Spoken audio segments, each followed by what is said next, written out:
السلام علیکم. آپ دیکھ رہے ہیں ایچ کے لیگل ٹی وی اور آپ کے میزبان عامر خان یوسف زئی آپ کی خدمت میں حاضر ہے.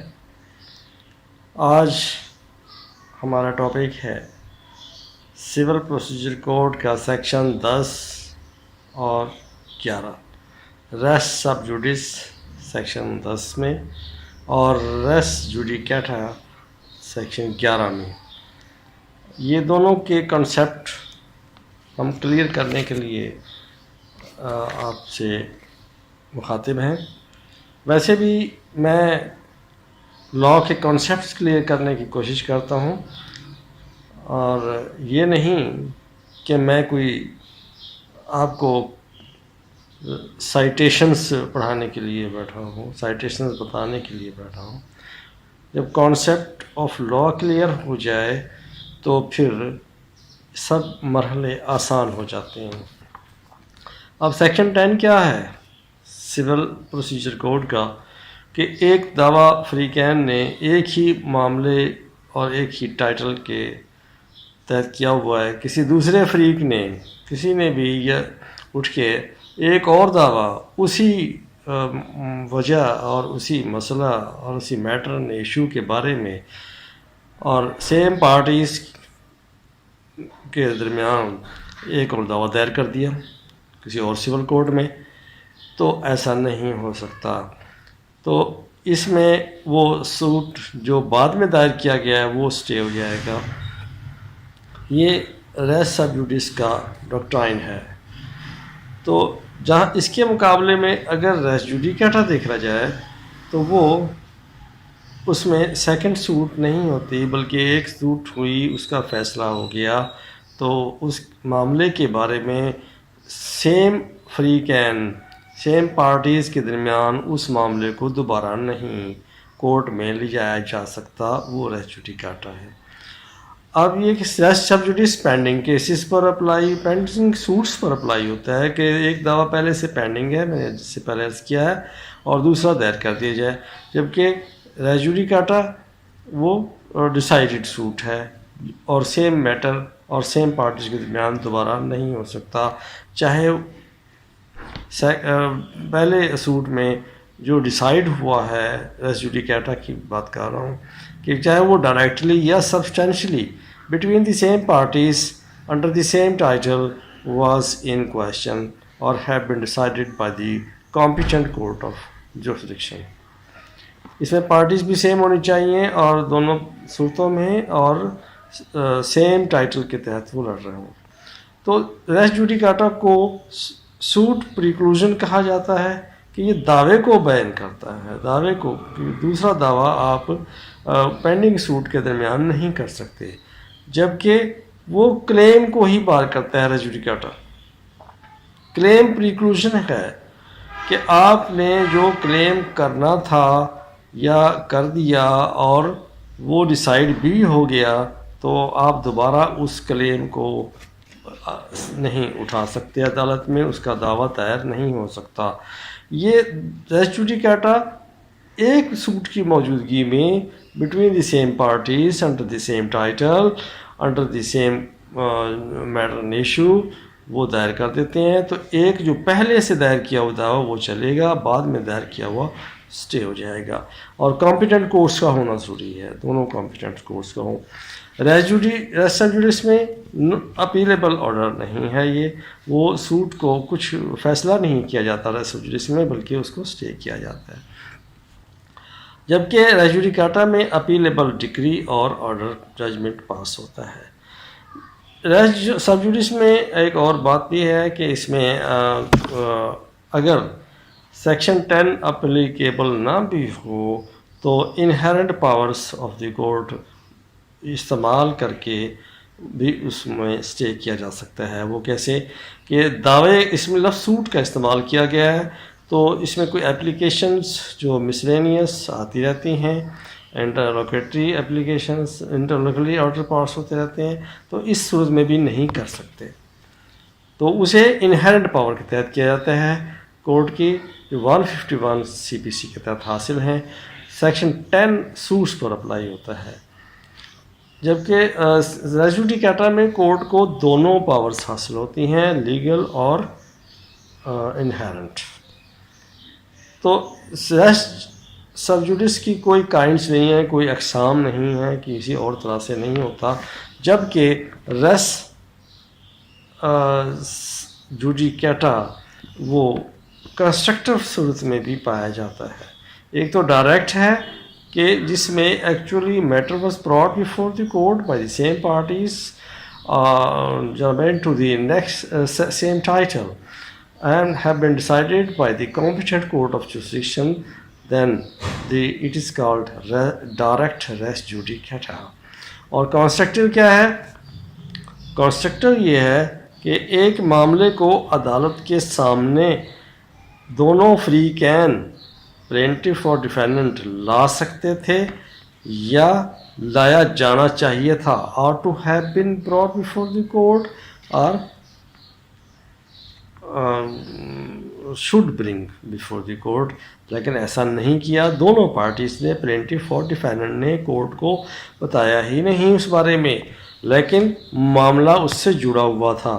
میں اس کی وضاحت کرتا ہوں کہ دعویٰ ایک استقرار حق جس کو ڈیکلریٹری سوٹ کہتے ہیں وہ دائر کر دیا. اے نے اے اور بی سی جو بھی مل جائے، یا ایک پلینٹف ایک ڈیفینڈنٹ یا زیادہ تعداد ہو جائے، دعویٰ دائر کر دیا اور وہ فیصلہ ہو گیا. اس کے بعد دوسرا دعویٰ استقرار حق along with recovery of possession یہ بھی کر دیا. تو یہ نہیں کر سکتے کیونکہ ریکوری آف پوزیشن پہلے وہ مانگ سکتے تھے استقرار حق میں، لیکن انہوں نے نہیں مانگا، نہیں کورٹ کے سامنے لائے یہ میٹر. تو اس صورت میں دوسرا دعویٰ منع ہے. اس میں آرڈر ٹو رول 2 CPC بھی ہمارے فیور میں آتا ہے، اس رول کی فیور میں، کہ ایک جو کلیم چھوڑ دیا ہے سو چھوڑ دیا، سپلٹ آف کلیم نہیں کر سکتے.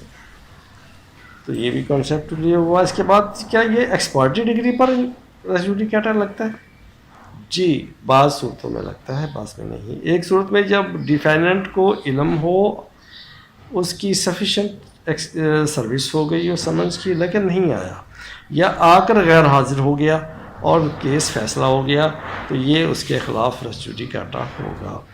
اب ریس جوڈیکیٹا جو ہے وہ میگزمس پر بیس کرتا ہے، جو میں بتا دیتا ہوں.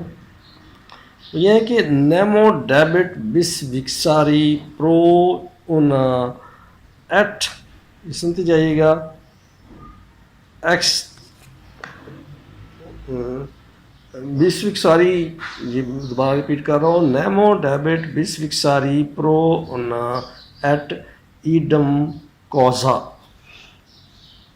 CAUSA کوزا. تو کسی کو بھی دوبارہ کسی معاملے میں نہیں گھسیٹا جا سکتا، ایک دفعہ ہی اس کو کورٹ میں لے جایا جائے گا. سیم پارٹی سیم معاملے کو دوبارہ کورٹ میں نہیں گھسیٹ سکتی. یہ ملٹیپلسٹی آف پروسیڈنگس کو روکنے کے لیے بھی کیا گیا ہے. دوسرا انٹرسٹ ری پبلکائے یوٹ سٹ فائنس لائٹیم، یہ لیگل میکسم ہے. میں پھر ریپیٹ کرتا ہوں آرام سے تاکہ آپ لوگ سن کے، لکھ تو نہیں سکتے مجھے پتہ ہے، اس وقت لکھا نہیں جا سکتا، آپ لوگوں سے سنیے ضرور.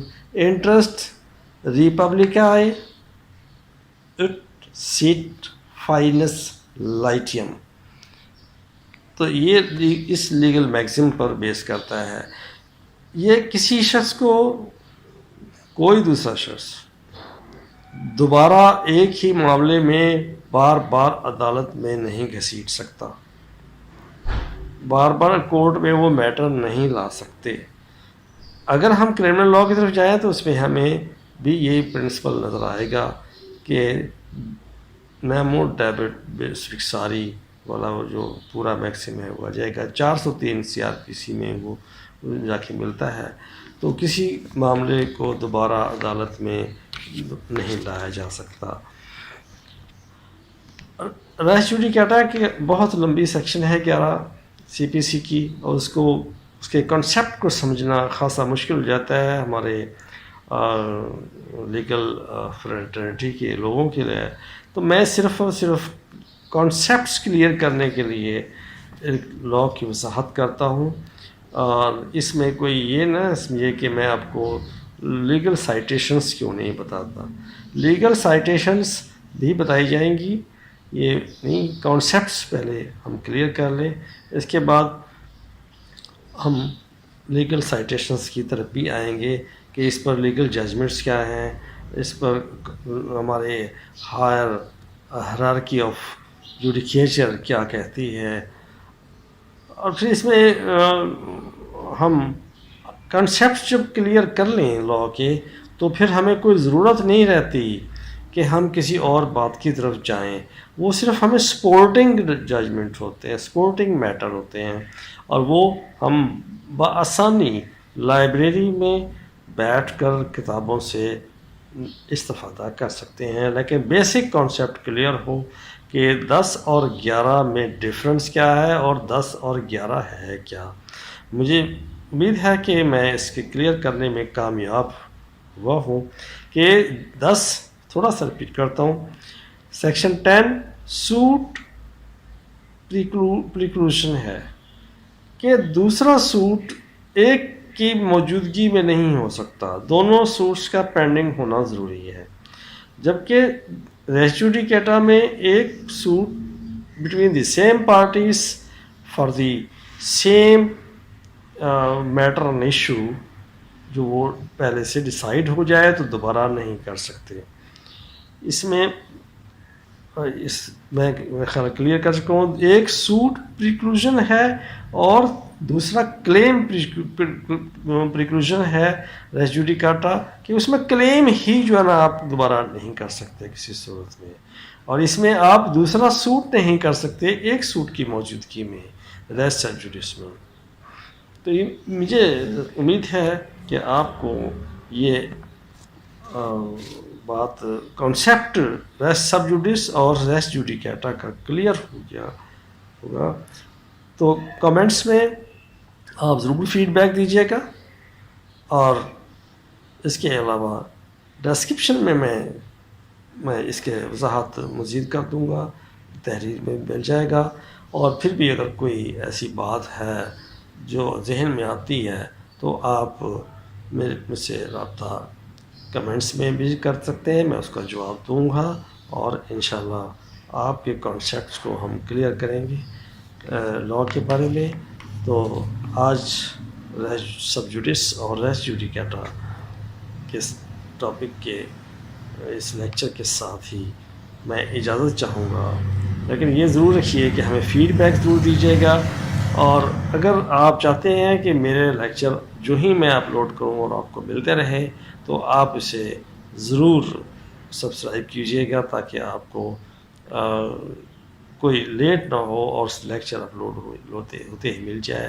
فیڈ بیک ضرور دیجیے گا دوستو. السلام علیکم، اللہ حافظ.